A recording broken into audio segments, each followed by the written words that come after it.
RTV app వార్తల్ని క్షణాల్లో చదివే అవకాశం ఉంటుంది. ఒక న్యూస్ పేపర్, ఒక టెలివిజన్ ఛానల్ మీ చేతుల్లో ఎప్పుడూ ఉంటాయి. కుటుంబంలోకి వచ్చిన ఒక విద్యార్థి నాయకుడిని రాజకీయాల్లో తీసుకొని వచ్చి ఒక కుటుంబ సభ్యుల లెక్క ప్రోత్సహించిన దాంట్లో, అదేవిధంగా శాసన మండలిలో ముందుగా ఈ పార్లమెంట్ కెళ్ళి యొక్క మీటింగ్స్ ప్రారంభించడానికి కూడా ముఖ్య కారణం ఒకటి ఉంది. మండలిలో ఎమ్మెల్సీగా పార్టీ నాకు అవకాశం ఇస్తే మండలిలో ఒక గురువు లెక్క ఒక విద్యార్థికి బోధించినట్టు మండలిలో ఏ రకంగా పనిచేయాలని చెప్పి పెద్దలు జీవన్ రెడ్డి గారు నన్ను ఒక గురువు లెక్క ప్రోత్సహించి మండల వారి యొక్క సూచనలు నాకు అందిస్తున్నారు. అసంటి ఒక వ్యక్తిని, అసంటి గురువు గారిని గెలిపించుకోవాల్సిన బాధ్యత ప్రతి ఒక్క ఎన్ఎస్ఐ సైనికుని పైన ఉంది. రేపు పొద్దున అసంటి వ్యక్తి పార్లమెంట్ సభ్యులు అయితే మనం ఎట్లయితే రాష్ట్రంలో మన సమస్యలన్నీ ముఖ్యమంత్రి గారి దృష్టికి తీసుకొని వెళ్ళి పరిష్కరించుకుంటున్నామో, వారు రేపు పొద్దున ఎంపీగా గెలిస్తే విద్యార్థులకు సంబంధించి ఎటువంటి సమస్యలు ఉన్నా, మనకి ఎటువంటి ప్రాబ్లమ్స్ ఉన్నా, రేపు పొద్దున ఢిల్లీలో ఉన్న ఇండియా కూటమి కాంగ్రెస్ ప్రభుత్వానికి వారు 100% మన సమస్యల పరిష్కారానికి వారు మనకు అందుబాటులో ఉంటారు. అసంటి వ్యక్తిని గెలిపించుకోనికి ఈ రోజు ఇక్కడ ఒక పిచ్చోడు మోపైండు. ఏదైతే మతం మైకంలో విద్యార్థులని రెచ్చగొట్టి ఓట్లు దండుకోనికి ఒక గుండుగాడు వచ్చిండు. ఆ గుండుగాడికి బుద్ధి చెప్పాల్సిన బాధ్యత ఈ పార్లమెంట్ పరిధిలో ఉన్న ప్రతి ఒక్క విద్యార్థి పైన ఉంది. ఆ గుండుగాడిగిన ఆ పిచ్చోని మనం ఇక్కడ కట్టడి చేయకపోతే పిచ్చికుకి ఏం చేస్తుంది? కట్టడి చేయకపోతే పిచ్చికుక్కని తీసుకుపోయి హాస్పిటల్లో పెట్టాలి. కానీ పిచ్చి కుక్క రోడ్ల పైన పడి తిరుక్కుంటూ విద్యార్థుల మధ్యలో చిచ్చు పెట్టి విద్యార్థుల మధ్యలో కొట్లాడబెట్టే ప్రయత్నం చేస్తున్నారు. మన తెలంగాణలో ఒక సంస్కృతి సాంప్రదాయం ఉంటది. మనం గ్రామాలలో కుల మతాలకు అతీతంగా వరుసలు పెట్టుకొని పిలుచుకుంటాం. మనమందరం గ్రామాలకు వెళ్ళి వచ్చిన పిల్లలము. ఏదైతే చిన్నాన్న, పెద్దనాన్న, అత్తమ్మ, మామయ్య, అల్లుడు అని చెప్పి వరుసలతోటి కుల మతాలకు అతీతంగా మన గ్రామాల్లో వరుసలు కలుపుకొని పిలుచుకుంటాం. ఈ రోజు మన వరుసలతోటి కాకుండా మతం పేరు తీసుకొని వచ్చి ఏదైతే వాళ్ళే పొద్దున్న లేస్తే దేవుణ్ణి పూజ చేస్తారన్నట్టు మాట్లాడతారు. ఆ గాడిదలకు అర్థమైతే లేదు. అరే నాయనా, మేము పొద్దున్న లేస్తే మేము దేవుణ్ణి పూజ చేసుకుంటాం మేము కూడా. కానీ ఏ దేవుణ్ణి ఏ రోజు పూజ చేయాలనేది అది మా ఒక స్వేచ్ఛ. మేము శ్రీరామనవమి రోజు రాముని పూజిస్తాం, వినాయక చవితి రోజు గణపతిని పూజిస్తాం, అస్సాం పోతే కామాఖ్య దేవిని పూజిస్తాము, ఏదైతే ఆంధ్రప్రదేశ్ వస్తే ఏడుకొండల వెంకన్నని పూజిస్తాము, మన దగ్గర లక్ష్మీ నరసింహస్వామిని పూజిస్తాము, అటు ములుగు పోతే సమ్మక్క సారక్కని పూజిస్తాము. అది మన స్వేచ్ఛ. మనం ప్రతి దేవుణ్ణి నమ్ముతాము, మన నమ్మకాన్ని మనం నమ్ముతాము. కానీ ఈ రోజు కేవలం నమ్మకాన్ని చూపించి ఏదైతే అవసరాన్ని పక్కకు పెట్టి బీజేపీ పార్టీ రాజకీయం చేసే ప్రయత్నం చేస్తుంది. వృత్తిపరంగా నేను ఒక డాక్టర్ని. ఈ రోజు ఎవరికైనా మన కుటుంబంలో హార్ట్ అటాక్ వస్తే మనం మొదటగా తీసుకుపోయేది హాస్పిటల్కి. హాస్పిటల్ అనేది అవసరం. హాస్పిటల్ తీసుకుపోయినాక సర్జరీ అయిన తర్వాత దేవుణ్ణి ప్రార్థిస్తాం. ఏదైతే ఆపరేషన్ చక్కగా కావాలని చెప్పి, ఆపరేషన్ సక్రమంగా జరగాలని చెప్పి దేవుణ్ణి ప్రార్థిస్తాం. ఇది నమ్మకం. హాస్పిటల్ అనేది అవసరం తీరుస్తేనే నమ్మకాన్ని మనం మొక్కుతాము. అది మర్చిపోయి కేవలం నమ్మకాన్ని చూపించి రాజకీయ లబ్ధి కోసం బీజేపీ పార్టీ నాయకులు ఏదైతే సంబంధించి మతపరంగా చిచ్చు పెట్టే ప్రయత్నం చేస్తున్నారు. దీన్ని తిప్పికొట్టాల్సిన బాధ్యత ప్రతి ఒక్క ఎన్ఎస్ఐ సైనికుని పైన ఉంది. ఏదైతే సంబంధించి ఈ బాధ్యతని కేవలం ఒక ఎమ్మెల్సీ లెక్క కాదు, ఎన్ఎస్ఐ రాష్ట్ర అధ్యక్షునిగా ముఖ్యమంత్రి గారికి మాట ఇచ్చిన తెలంగాణ రాష్ట్ర వ్యాప్తంగా ప్రతి విద్యార్థి దగ్గర తిరుగుతా, ప్రతి యువకుని దగ్గరికి పోతా. ఏదైతే మన కులం ఉందో, ఏదైతే మా కులం ఉందో ఆ యువ కులాన్ని తప్పనిసరిగా ఈ పార్లమెంట్ ఎన్నికల్లో చైతన్య పరుస్తాము. ఈ బీజేపీ పార్టీ ఎన్ని చిచ్చులు పెట్టినా, మతాల పరంగా విభజించి పాలించే ప్రయత్నం చేసినా తప్పనిసరిగా కాంగ్రెస్ పార్టీ ఒక అభ్యర్థులు ఎవరైతే ఉన్నారో, ఏదైతే 17 పార్లమెంట్ లో 14 పైన స్థానాల్ని తప్పనిసరిగా కాంగ్రెస్ పార్టీ అభ్యర్థులని గెలిపించడానికి ఎన్ఎస్ఐ బాధ్యత తీసుకుంటది. ఈ 17 పార్లమెంట్ లో అత్యధిక మెజారిటీ తోటి ఎవరినైనా గెలిపించుకోనికి క్రియాశీలక బాధ్యత తీసుకుంటామంటే పెద్దలు గురువు గారు జీవన్ రెడ్డి గారిని గెలిపేనికి 100% ఎన్ఎస్ఐ తీసుకుంటది. అన్న ప్రతి గ్రామంలో ఏదైతే 19వ తారీఖు తర్వాత ప్రతి అసెంబ్లీ వారిగా ఎక్కడెక్కడ ఈ గుండుగాడు తిరుగుతాడో, ఎక్కడెక్కడ ఈ యొక్క బీజేపీ పార్టీ వ్యక్తి పోతాడో 100% వానికి సమాధానం మీ దాకా అవసరం లేదన్న వాడిని మేము చూసుకుంటాం. వారికి మేము తగిన గుణపాఠం చెప్తాము. 100% వారికి తగిన గుణపాఠం చెప్తాము. మిమ్మల్ని 100% గెలిపించుకొని తీరుతా. కానీ ప్రతి ఒక్క ఎన్ఎస్ఐ సైనికుడు కూడా ఒకటి గుర్తుపెట్టుకోండి, ఈ పార్లమెంట్ ఎన్నికల్లో మీరు ఒక్కసారి ఈసారి కాంగ్రెస్ పార్టీని మనం గెలిపించుకుంటే ఏ విధంగా నేను ఎమ్మెల్సీ అయినో, రేపు పొద్దున పెద్దలందరినీ ఒప్పించో మెప్పించో కాళ్ళు మొక్కన్న ఏదైతే ఎన్ఎస్ఐ ప్రతి ఒక్క సైనికునికి నామినేటెడ్ పదవిలో కానీ మీ స్థానిక బాడీ ఎలక్షన్స్ లో ప్రతి దాంట్లో కూడా సముచిత స్థానం దానికోసం నేను కృషి చేస్తా. 100% వాళ్ళందరూ కూడా ప్రోత్సహిస్తారని ఒక నమ్మకం ఉంది. ఎందుకంటే ఎంతో మంది మాట్లాడతారు, అరే కష్టపడితే కాంగ్రెస్ పార్టీలో టికెటే రాదు, కష్టపడితే 30-40 ఏళ్ళు చేసినా అని అంటారు. అరే ఒక్కసారి స్వార్థం లేకుండా నిస్వార్థంగా లాయల్టీగా ఏదైతే కంకణబద్దులై పార్టీ కోసం పనిచేస్తే నేనే ఎగ్జాంపుల్ మీ ముందున్నా. రేపొద్దున వెంకట్ లెక్క మరి ఎంతో మంది కౌన్సిలర్లు, జెడ్పీటీసీలు, ఎంపీటీసీలు లోకల్ బాడీలో మనం గెలవాలంటే పెద్దలు గెలిస్తే రేపొద్దున వారు మనల్ని గెలిపించుకుంటారు.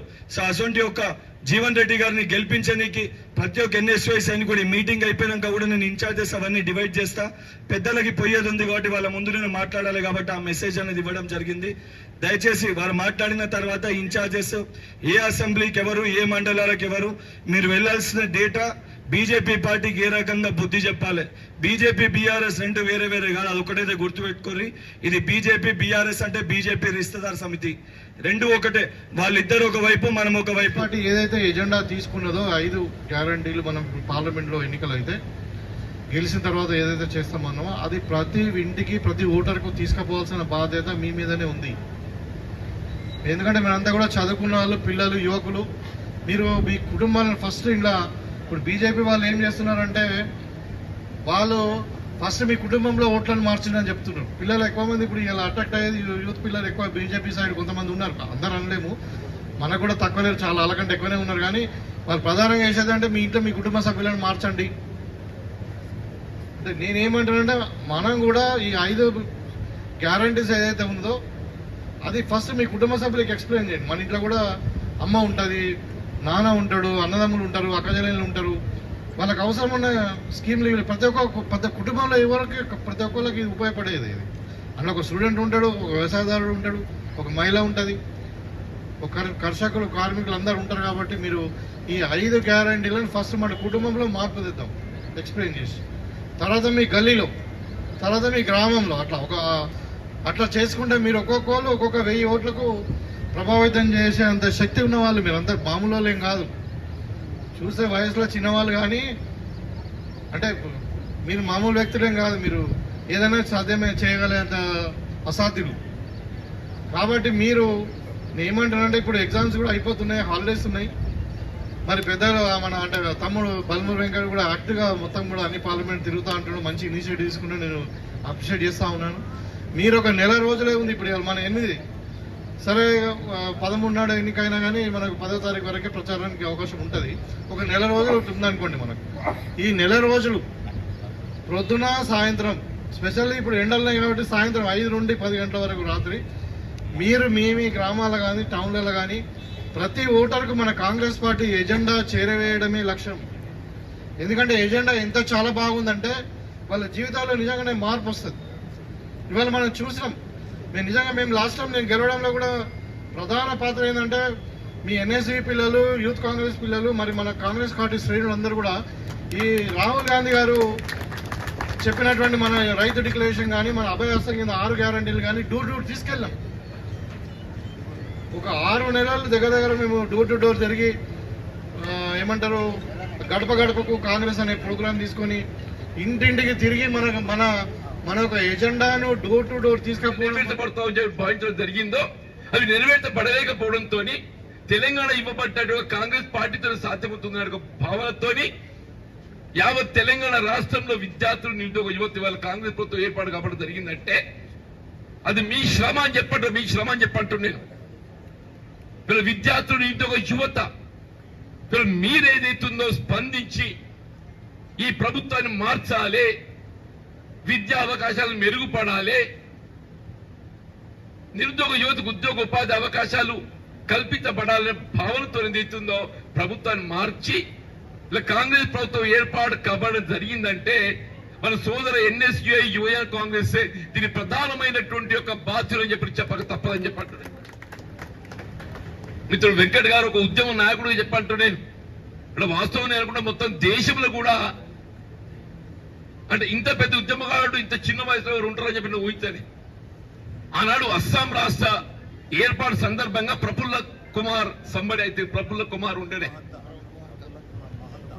ప్రఫుల్ల కుమార్ మహంత్ ఉండేనే విద్యార్థి నాయకుడిగా ఆనాడు జాతీయ స్థాయిలో గుర్తింపు పొందిన నాయకుడు, అస్సాం ఉద్యమ నాయకుడు ఏదైతుందో ప్రఫుల్ల కుమార్ మహంత్ ఉండని చెప్పి అంటున్నా. తెలంగాణ రాష్ట్రంలో మళ్ళీ బల్మూరు వెంకట్ గారు మనకు కనబడుతున్నారని చెప్పంటున్నాయి. దానికి యువకులను ప్రోత్సహించి విద్యార్థులు ప్రోత్సహించి ఇలా రాష్ట్రం ఏర్పాటులో ఇలా మన ఈ పాత్ర పోషించారని చెప్పి అంటున్నాయి. దానికి అనుగుణంగా ప్రభుత్వం ఏర్పాటు కావడం జరిగింది.